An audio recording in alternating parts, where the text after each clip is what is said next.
जय माता की। जय भोले। जय भोले। जय माता की। पिताजी, यह प्रश्न एक भक्त के द्वारा YouTube कमेंट के माध्यम से पूछा गया है, जो कि डाटामैन कंप्यूटर सिस्टम्स के नाम से है। वह लिखते हैं कि कहते हैं इंसान के 7 जन्म होते हैं। अगर ये सच है तो 7 जन्म के बाद क्या होता है? जैसा कि हम सभी लोग यह जानते ही हैं कि मनुष्य का जन्म एक लंबी अवधि के पश्चात ही होता है, क्योंकि हम अपने कर्मों का दंड कई प्रकार के कीट, जीव जंतु के रूप में जन्म लेके ही अपने उन कर्मों को काटते हैं, जिसे हम पाप कर्म कहते हैं।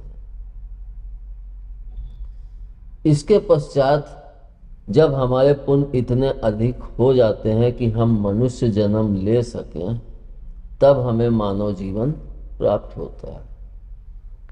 यानी कि मानव जीवन अत्यंत दुर्लभ माना गया और मानव योनि ही एक ऐसी योनि है जिसमें हम अपने कर्मों के द्वारा उस परम पिता को भी प्राप्त करते हैं और अपने लिए एक स्थान भी बना लेते हैं, क्योंकि और किसी जन्म में वह ज्ञान नहीं होता है। उनमें सिर्फ उतना ही ज्ञान होता है जो उनके जीवन के लिए अनिवार्य होता है। लेकिन मानव को ज्ञान जो दिया गया है, वह ज्ञान मानव के अनुसार ही चलता है।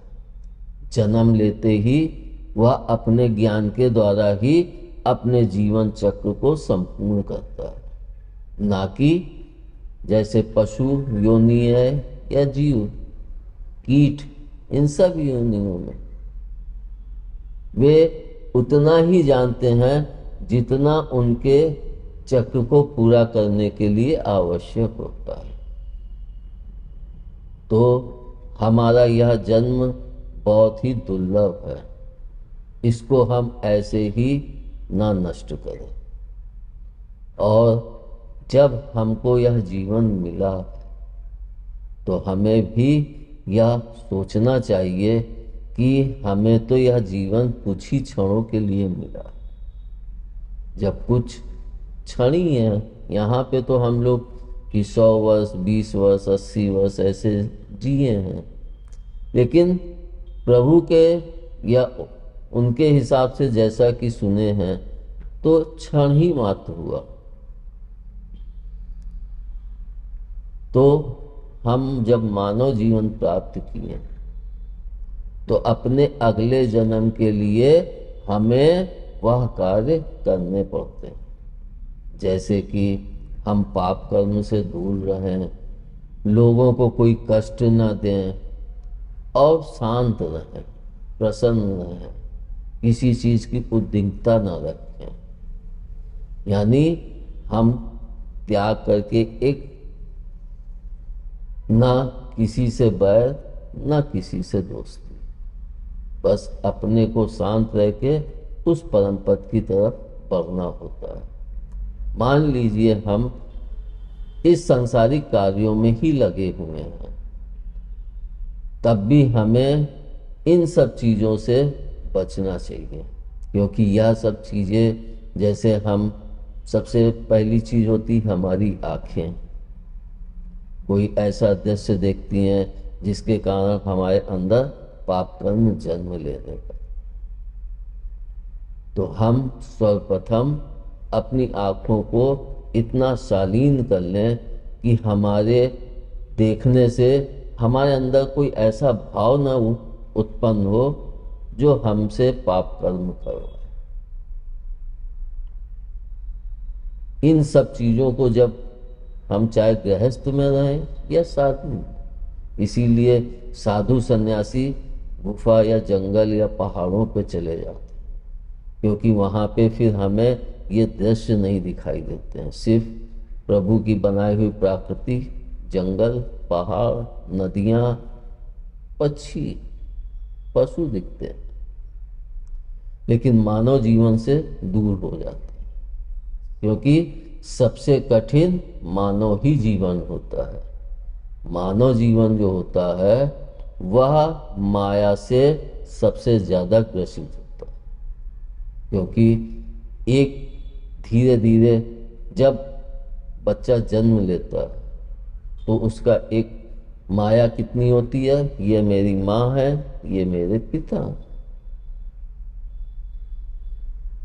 फिर जब बड़ा होता है, पत्नी होती है, तो फिर भाई बहन सब धीरे धीरे दूर हो जाते हैं। मतलब यह संसार का नियम है कि पीछे की चीज को छोड़ते हुए आगे के सुख की तरफ व्यक्ति बढ़ता रहता है। अब वह आगे के सुख में बढ़ते हुए अगर वह किसी प्रपंच में फंस जाता है या अपने लिए ही सोचने लगता है और उचित कार्य नहीं करता है, पाप कर्म करने लगता है, तो वह अगला जीवन भी नहीं प्राप्त करता। तो 7 जन्म की तो बात बहुत ही दूर, क्योंकि हमें इस जन्म में ही वे कार्य करने हैं ताकि हम अगले जन्म के लिए वह पुण्य इकट्ठा कर सकें, ताकि हमें दोबारा फिर से मनुष्य जीवन प्राप्त हो। तो हम मानव जीवन तभी प्राप्त करते हैं।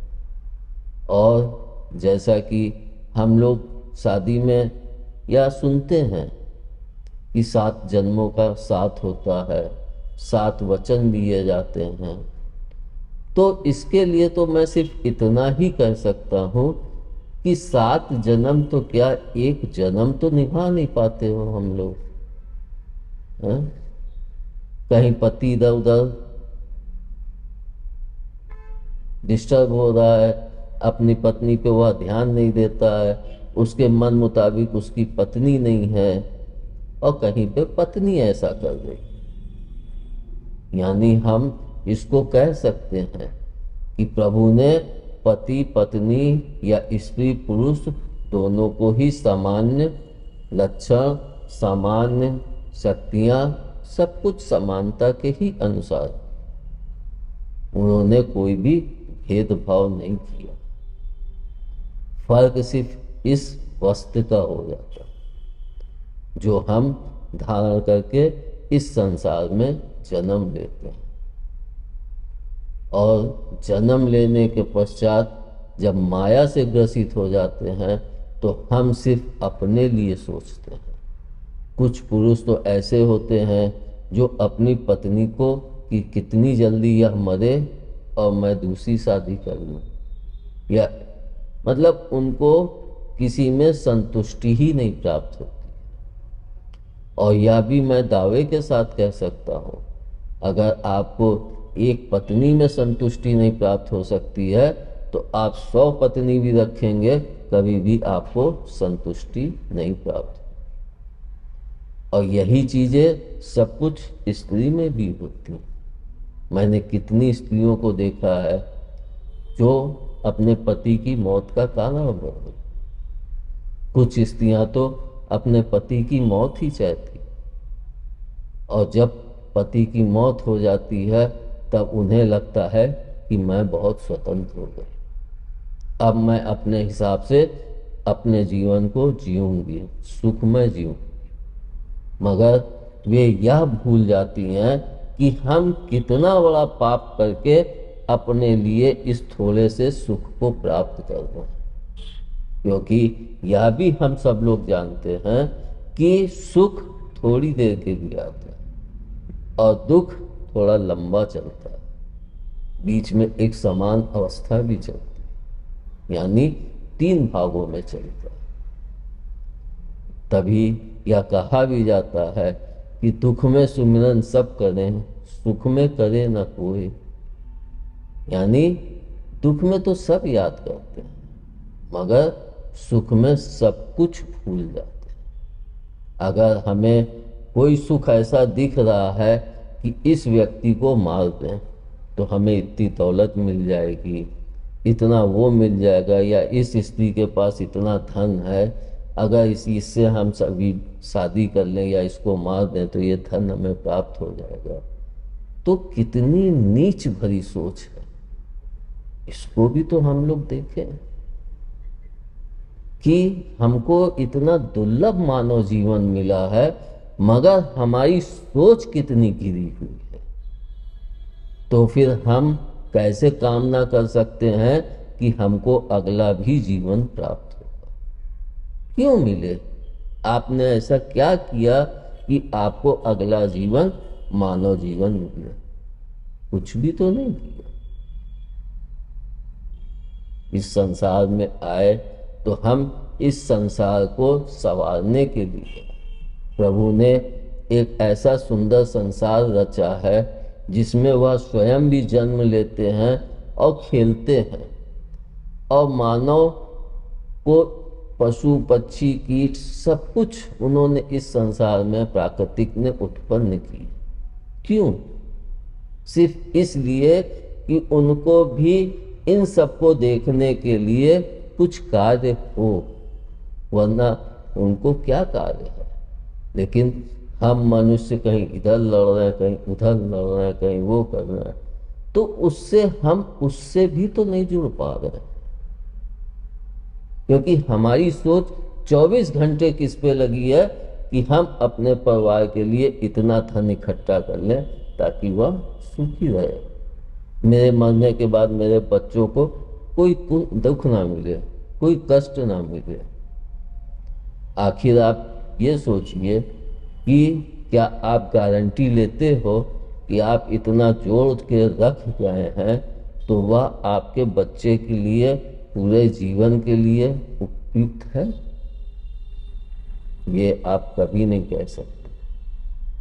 और आपको लगता है उपयुक्त है, और उसी बीच कोई दुर्घटना हो जाए और वही बच्चा मृत्यु को प्राप्त हो जाए, तब भी तो आपका सब कुछ धन बेकार है।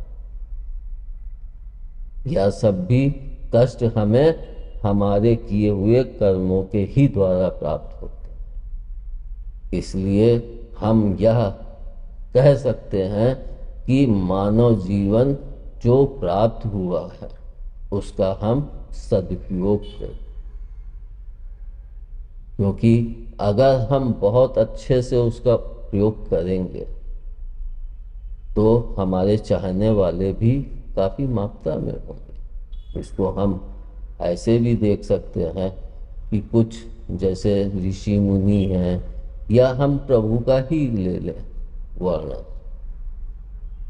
विष्णु जी हैं या रामचंद्र जी हैं या शिव जी हैं या कृष्ण जी हैं या जीसस हैं या मोहम्मद साहब हैं, कोई भी हो,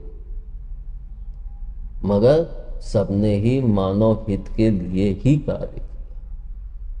अगर उन्होंने मानव हित के लिए कार्य किया तभी उनका नाम इतना जग में प्रसिद्ध हो पाया, और जब उनका नाम जग में प्रसिद्ध हुआ तो उनके चाहने वाले कितने हो गए, और जब एक इतनी बड़ी संख्या चाहने वालों की हो जाती है जिनको हम तब भक्त कहने लगते हैं कि ये मोहम्मद साहब के भक्त हैं, ये रामचंद्र जी के भक्त हैं, ये कृष्ण जी के भक्त हैं, ये जीसस के भक्त हैं। लेकिन अब उन भक्तों को कैसे दें? तो प्रभु ने इसके लिए कि जैसे कि हम लोग इस संसार में रहते हैं तो हमको क्लर्क, फिर उससे ऊपर की पोस्ट, फिर मैनेजर की पोस्ट, उसी तरह से वहाँ पे भी यही है। यानी हमारे भक्तों की संख्या अधिक है तो उनकी कामनाएं भी तो अधिक हो गई, और जब उनकी कामनाएं अधिक होती हैं तो उसी हिसाब से हमें प्रभु से वह शक्तियाँ प्राप्त होती हैं ताकि हम अपने भक्तों के लिए वह कार्य कर सकें जो उनके लिए उपयोगी हो, और उनको उस परम पिता के मार्ग में अग्रसर कर सकें। तो उन्हें एक पद दिया जाता है, तब उनको मिलता प्रभु से है और फिर वो अपने भक्तों में उसको वितरित करते हैं। तो इसके लिए भी उनको इस संसार के अंदर कितना त्याग करना पड़ता है, कितना दुख सहना पड़ता है, कितना कष्ट सहना पड़ता है, कितनी बुराई सहनी पड़ती है, कितने लोगों की बातें सुननी पड़ती हैं, मगर वो कभी भी अपने मार्ग से नहीं दिखते हैं।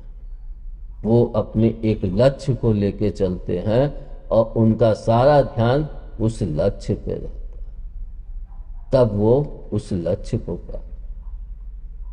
इसको अगर हम उदाहरण के रूप में देखें तो रामकृष्ण परमहंस, कितने लोग उनको पागल कहने लगे, कितने लोग उनको क्या कहने लगे, उनको उस माता पिता की दर्शन प्राप्ति के लिए अपने शरीर का सुध बुध भी नहीं रहता था।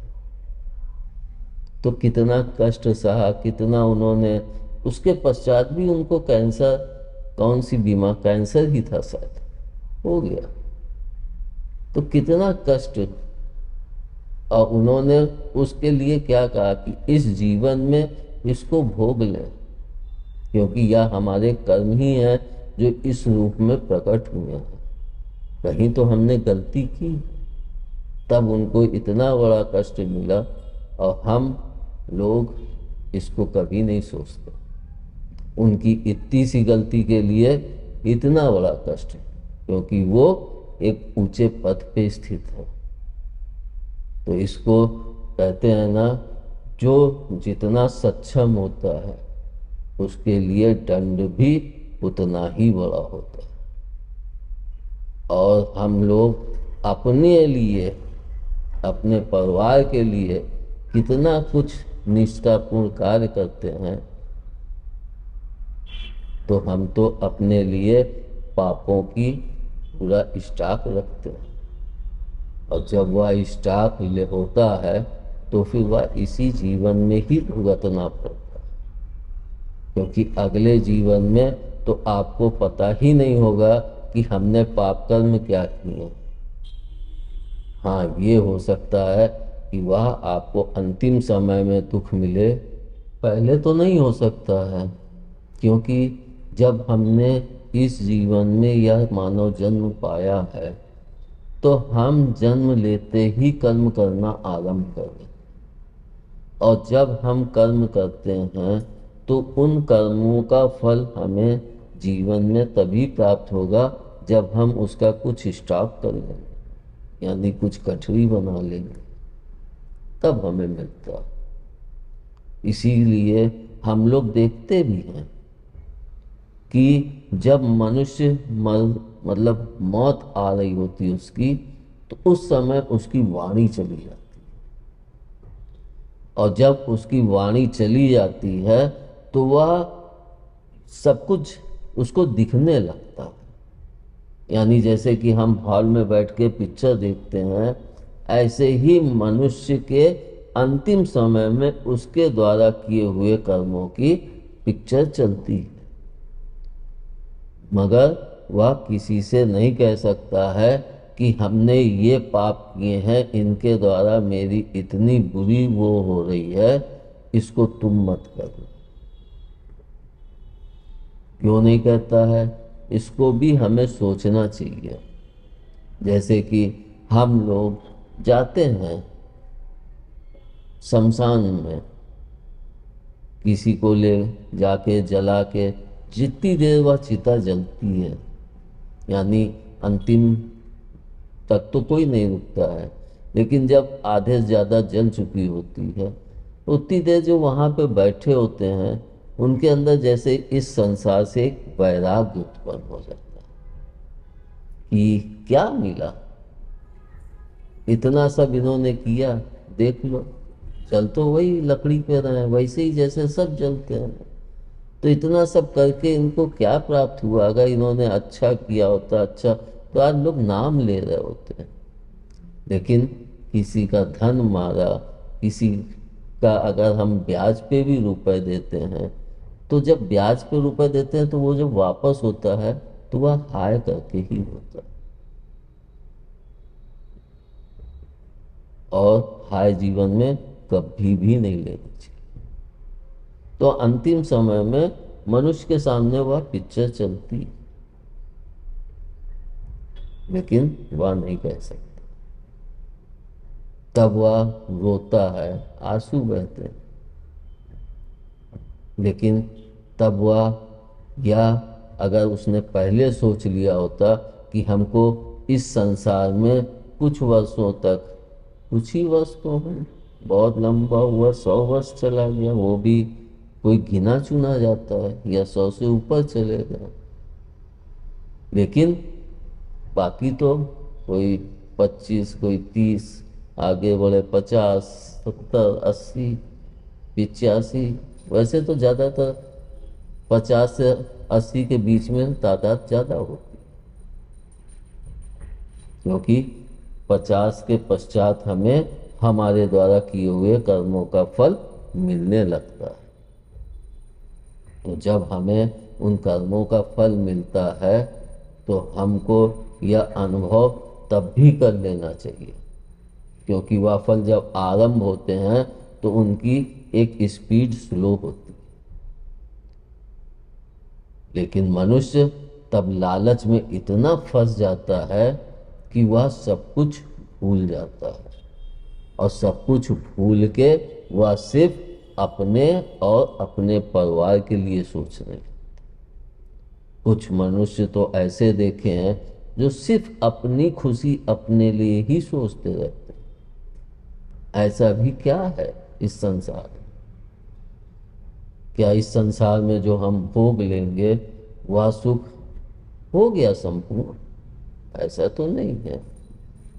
लोगों को देखते हैं सुंदरता के बड़े प्रेमी होते हैं, लेकिन वही सुंदरता बुढ़ापे तक तो नहीं स्थिर रहती है। प्रेम करो, सम्मान करो, उसका आदर करो। प्रभु ने सुंदरता दी है तो उसको ये घमंड मत करो, क्योंकि कोई भी चीज इस संसार में सदैव एक सी नहीं रहती। तो हम यह कह सकते हैं कि हमको अगर दूसरा जीवन प्राप्त करना है तो उसके लिए हमें अच्छे कर्म करना ही पड़ेगा, और कर्म करने के साथ ही साथ हमारी कामना भी अच्छी होनी चाहिए। कामना ऐसी होनी चाहिए जो सबका भला कर सके, सिर्फ अपना नहीं, सबका भला कर सके। और जब हम सबके लिए सोचते हैं, कामना करते हैं, तब सब हमारे विषय में सोचना आरंभ कर देते हैं। तो अगर हमें अगला जीवन प्राप्त करना है तो हम अपनी कामना को सही करें, अपने भाव को सही करें, और अपने कर्म को सही करें, क्योंकि यह 3 चीज़ों को हम अगर सही कर लेंगे तो हमें अगला मानव जीवन प्राप्त होगा, वरना उसकी आप उम्मीद भी मत कीजिए। धन्यवाद। जय माता की, जय भोले। जय भोले, जय माता।